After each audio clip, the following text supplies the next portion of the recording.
Hi, my name is Mya Johnson. I'm a phlebotomist at the Blood Connection, and I live in Raleigh, North Carolina.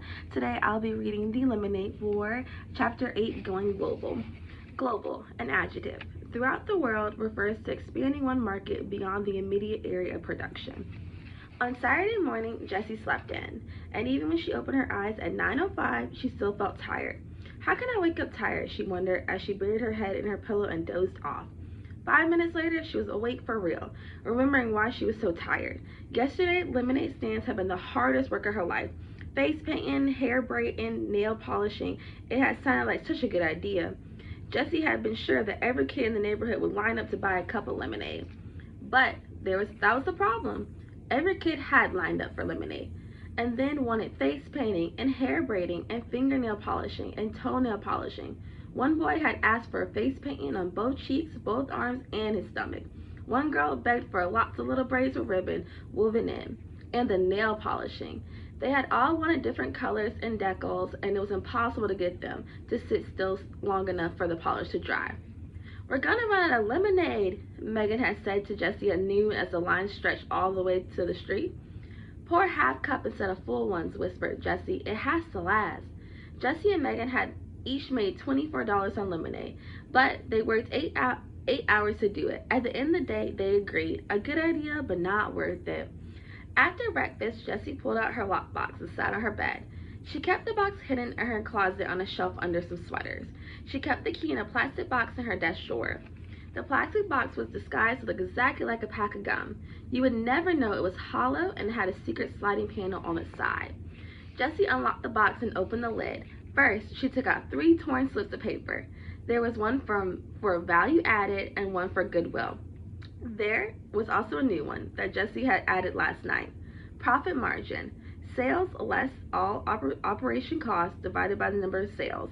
The result is a ratio. For example, if it costs you $300 to make 100 hats and you sell those hats for $500, the profit margin is 500 minus 300 over 100 equals 2/1. Jessie lined up all 3 scraps of paper on her bed beside her. She wasn't sure why she was saving these words, but she felt like they belonged to her lockbox. Next, she took out her lemonade earnings. Every day, Megan had squealed over how much money they made, but every day Jessie had known it's not enough. It's not enough enough to win. Jessie counted the money. So far, she had earned $40. It was a lot of money, but it wasn't nearly enough. She still needed to earn $60 more, and today was Saturday. Only 2 more selling days before she and Evan counted their earnings on Sunday night. How was she going to sell enough lemonade to earn $60 in 2 days? She couldn't. That was the problem. No kid could earn $100 in just 5 days by selling lemonade. The profit margin was too small. She knew because she used her calculation to figure it out last night. The numbers said it all. There was no way 2 girls in one neighborhood could sell 375 cups of lemonade. Nobody wanted that much lemonade, no matter how hot the day was. Jessie looked at the money in her lockbox and the page on the calculations of her desk. Any other kid would have quit, but Jessie wasn't a quitter. On good days, Jessie's mom called her persistent. On bad days, she told her she didn't know when enough was enough. Jessie reached for 10 bright ideas to light up your sales. It was on her bedside table, right next to Charlotte's Web. Jessie's hand hovered. She looked longingly at Wilbur and Fern, watching Charlotte hanging by the thread. But this was war. She couldn't stop to read for fun. She grabbed the booklet and opened it to bright idea number 6. An hour later, she had a new scrap of paper stashed in her lockbox and a whole new page of calculation on her desk. It might work. It could work. But she and Megan would have to risk everything they earned over the past 3 days, and Jessie would have to be braver than she's ever been in her whole life. Jessie carried her lockbox and calculations downstairs. She went to the kitchen and pulled down the school directory, scanning the names of all the 3rd grade girls from last year. She knew them all. From Evan, from recess, from the lunchroom, knew who they were, knew their faces, which ones were nice, which ones were not so nice, but she didn't really know any of them. Not enough to call them up, not enough to say, "Want to do something today?" Not enough to say, "Would you like to have a lemonade stand with me?" These girls were going to be her classmates. Jessie felt her face grow hot and her upper lip start to sweat. What was it going to feel like to walk into that classroom on the first day of school with all those eyes looking at her? Would they stare? Would they tease? Would they ignore her even if she said hi? Jessie looked at the names and slammed the directory shut. She couldn't do it. She just wasn't brave enough. Evan walked into the kitchen and grabbed an apple from the fruit bowl. A cloud of fruit flies rose up in the air and settled down. Evan inspected the apple and then bit into it without washing it first. Jessie wanted to say something but held her tongue. She looked at him and thought, it is never going to feel normal not talking to Evan. Hey, she said. Evan raised his apple to her, his mouth too stuffed to talk. So, is Paul coming today? She asked. Evan shook his head, munching noisily. Well, is anyone coming over? Said Jessie. Jessie was curious to see what the enemy was up to today. Yesterday, Evan's smile had told her plenty. He had sold a lot of lemonade, a lot. But what was he going to do today? Evan shrugged his shoulders. He swallowed so hard it looked like he was choking down an ocean liner. But you are setting up a stand, right? Asked Jessie. Nah, I'm good, said Evan, looking closely at his apple. I'm just going to take it easy today. He took another enormous bite and walked out the kitchen and down the basement stairs. Take it easy? How could he take it easy? You didn't take it easy when you were in the middle of a war. Unless he had already won the war. Could that be possible? It was impossible. There's no way Evan had earned $100 in just 3 days of selling lemonade. No way. Jessie's mind skidded like one of those long-legged birds on the beach. Had he? Could he? Were her calculations wrong? Was there some other way? Had she overlooked some detail? Some trick? Was she missing something? Jessie flipped open the school directory. Maybe he had $100. Maybe he didn't. She started putting pencil check marks next to the name of the girl she thought might work out. She'd gone over the list twice when the doorbell rang. It was Megan. I've got an idea, said Jessie. Not more lemonade, said Megan, sinking onto the couch in the family room. I'm tired of selling lemonade, and it's just too hot. I practically had a sunstroke yesterday painting all those faces. We're done with that, said Jessie. No more extra services. Doesn't pay off, but here's an idea. Forget lemonade. Let's go to the 7-Eleven, said Megan. Is Evan home? We could all go. No, he's not home, said Jessie, eyeing the door to the basement. She needed Megan to be on board with her plan. She needed Megan to make the phone calls.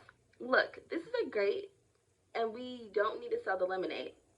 Jessie laid all the details out. She showed Megan the new scrap of paper. Franchise. The right to sell a company's product and use the company name and logo in a certain area. Then she showed Megan her page of calculations. At first, Megan buried her head under a pillow, but then she poked her head out like a turtle and started to listen for real. That sounds like a pretty good plan, she said, but is it really going to work? Jessie looked at her calculations. She'd done them twice. It should, she said. I really think it should. She frowned, suddenly not so sure of herself. It's a big upfront investment and a lot of work organizing everybody. But once they're set up, we should just be able to sit back and watch the money roll in. The key is to spread everybody out so there'll be plenty of customers. We need at least 10 girls. 15 will be better. That's the whole 4th grade class, said Megan, looking doubtful. How are we gonna get them to do this? Well, you could phone them all up, said Jessie. She handed Megan the school directory, opened it to the 3rd grade page. Me, said Megan. Why me? Because they know you, said Jessie. They know you too. Yeah, but they like you. Megan shook her head. Not all these girls are my friends. Even the ones that aren't your friends, they still like you. Everybody likes you, Megan. Megan looked embarrassed. Oh, everybody likes you too. No, they don't, said Jessie. They really don't.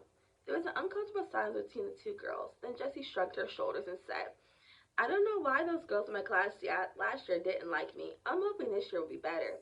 Megan tapped her finger on her knees. You're nervous, huh? About 4th grade, she asked. Jessie thought hard. I'm worried that I won't make any new friends, she said. You know, that all the kids will think I'm just some puny 2nd grader and that, she took a deep breath, I don't belong. Megan looked at the ceiling for a minute. Do you have an index card, she asked. Huh? I need an index card, said Megan. Do you have one? Jessie went to the kitchen desk and got an index card. She handed it to Megan. Megan started to write something on the card. What are you doing? Asked Jessie. I'm writing a comment card, said Megan. There's something you're going to miss from 3rd grade. We did it every Friday. We each got assigned a person. You had to write something positive about that person on an index card. Then it got read out loud. She folded up the card and handed it to Jessie. Jessie unfolded the card and read what Megan had written. You're a really nice person and you have good ideas all the time. You're fun to be with and I'm glad you're my friend. Jessie stared at the index card. She kept reading the words over and over.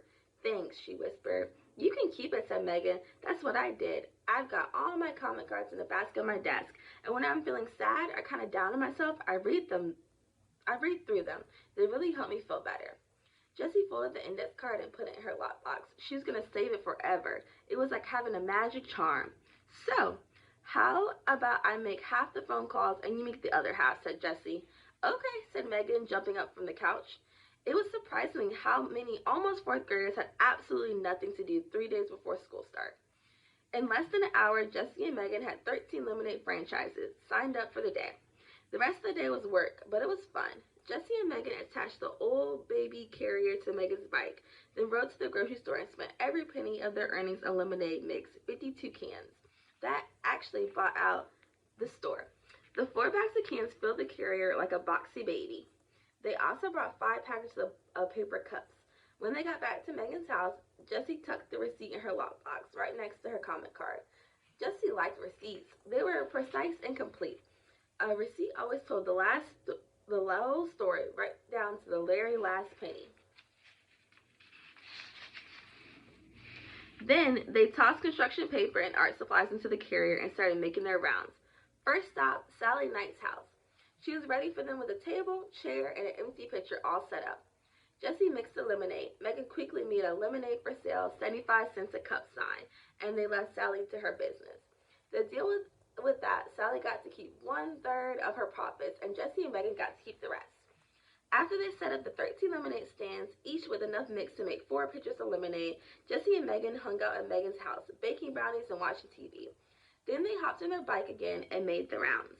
Jessie and Megan stopped in front of Sally's house first. The lemonade stand was nowhere to be seen. What do you think is going on? Asked Megan. Jessie had a bad feeling in her stomach.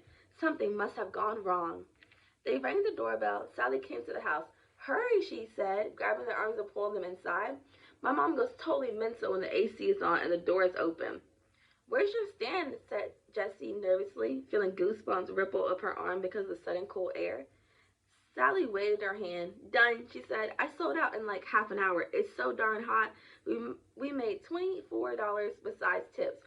Do I get to keep the tips? Sure, said Jessie. Tips. She had forgotten all about those on her calculation page. Sally handed Jessie some Como bills and an avalanche of coins, $8 for Jessie and Megan each. You want to stay and have some ice cream? Sally asked.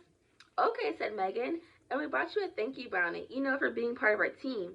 That had been bright idea number 9. After a bowl of the Moose's Loose ice cream, Jessie and Megan headed out. The story was the same at every girl's house. The lemonade had sold out quickly and the money just kept rolling in. I can't believe you made it. How much did we make? Squealed Megan once they got back to the house. $104 each. Each, shouted Jessie. She couldn't stop hopping from one foot to the other. I never seen so much money in my life. Jessie had already running numbers in her head, subtracting the $80 that she and Megan had spent on lemonade and cups. Each girl had made a profit of $64. If they increased the number of franchise from 13 to 26, they could each make $126 in one day. If they ran the 26 franchises each day for 1 week, they could each make $896. Jessie pulled out a piece of paper and scribbled a graph. The sky was the limit. Megan pretended to faint when Jessie showed her the graph. What are you going to do with your money? She asked from the floor. Win the war, thought Jessie. Oops, she couldn't say that to Megan. Megan didn't even know about the lemonade war. After all, Megan liked Evan. Jessie suddenly wondered, if Megan knew about the war, whose side would she be on? All at once, Jessie felt as Evan was a hawk, circling above, waiting to swoop down and snatch Megan away. Oh, she was so mad at him. He deserved to lose everything. Is $104 each enough to win? Wondered Jessie. Suddenly, surely Evan couldn't have earned more than that. Still, better safe than sorry. She would work all day tomorrow, Sunday, selling lemonade. So, said Megan, what are you going to do with the money? She kicked off her sneakers and fanning herself with a magazine. Jessie said, I'm going to donate all my money to the Animal Rescue League. Megan stopped waving the magazine. Oh, that is so nice of you. I want to donate my money too. She dropped the magazine and started shoving her money towards Jessie. Here, give mine to the Animal Rescue League, too. On the card, just put both our names. The money came at her so fast, Jessie didn't know what to say. There it was, $208. $208. All in her hand. She had won. She had really and truly won the lemonade war. Just promise me one thing, said Megan. No lemonade stand tomorrow, okay? Okay, said Jessie. She didn't need a lemonade stand on Sunday if she had $208 today. My dad said tomorrow's the last day before the heat breaks, said Megan. So, we're going to the beach for the whole day. Want to come? Sure, said Jessie. Maybe Evan wants to come too, said Megan. Jessie shook her head. No, Evan's busy all day tomorrow. He told me he got plans. Megan shrugged. Too bad for him. Yup, said Jessie. Think of all that money. Too bad for him.